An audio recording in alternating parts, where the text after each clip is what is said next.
Okay, so in 1962, President Kennedy, to inspire his nation, said to go to the moon, "We choose to do the other things, not because they're easy, but because they're hard."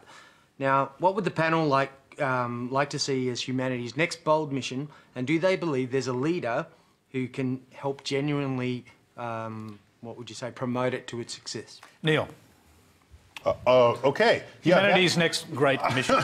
In our parlance, it was known as a Sputnik moment, where you have a big, hairy, audacious goal that gets put down on the table, and it's out of everyone's reach, but you know with enough ambition and investment, you'll get there. President Obama, a few years ago, spoke of another kind of Sputnik moment, and I was very disappointed because he said, using the phrase Sputnik moment, we need to have high-speed rail and internet for everyone. And I said, no, we should have that anyway, right? If you're going to say it's a Sputnik moment, think of something that's never happened before. How about complete energy independence, for example? How about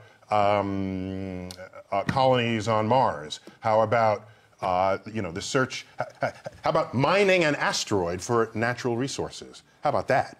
There's more natural resources on asteroids than have ever been mined in the history of the Earth. So I would say we need to turn space into our backyard. That would be, for me, a big, hairy, audacious goal. Ranjana, is there such a goal in medicine? Well, President Nixon, of course, declared the war on cancer many years ago, and unfortunately the whole war as cancer and war metaphor doesn't work, as we know. Here is what my goal and my mission for healthcare would be. I think it's improving doctor-patient communication. And I think that's really the biggest challenge that modern medicine faces, because it's incredibly easy to be seduced by science and technology, but I'm afraid that what we're doing is leaving patients behind. And it doesn't matter how good the medicine is, what you need is to be able to navigate that, and for the patient to be able to navigate medicine, understand it, take some responsibility for their own health, and have doctors show us how. And also around drawing boundaries as to what's appropriate care in medicine and when to say no and when to stop. It's a huge ethical dilemma, it can be a moral dilemma, but I think, the mission of medicine and healthcare really has to be to take our patients along in the discoveries that we are making. Beth Fulton, humanity's next great mission. So my vision of what that next great mission is a lot closer to home than Mars or the space, so that's a great one. It's actually getting everybody on the planet to live sustainably with zero emissions. So that's going to take a transformation of the way that we do things. So that's changing everybody's behaviour, not just a bit of technology, not just the way that we do things on land, but changing the behaviour for the 7 billion people that are here already and the 10 we have by the end of the century.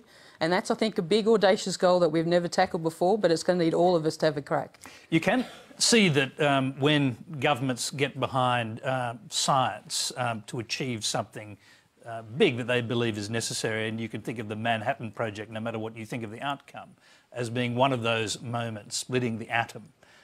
Why can't the goal that you're talking about be treated like a giant Manhattan Project? I think globally it is starting to be treated in that way. There was a conference just a month ago on the science that's the lead up to Paris.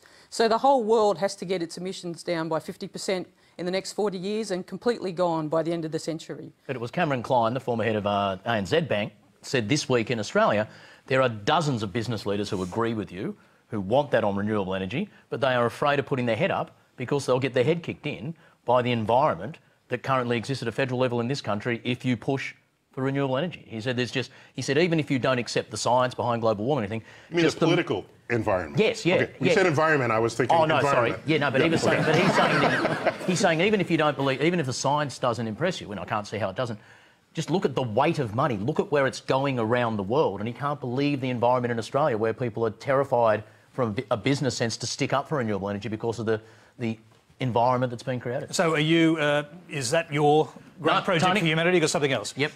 The number pi We currently only know it to 1 trillion decimal places, Tony. Imagine if a world leader stood up and said, we will know it to 1 quadrillion decimal places within my lifetime. Just imagine kids walking the streets of the world knowing that we have dedicated half of the world's computing power to calculating pi to 1 quadrillion decimal places, Tony. And that would help us how? Well, that's debatable.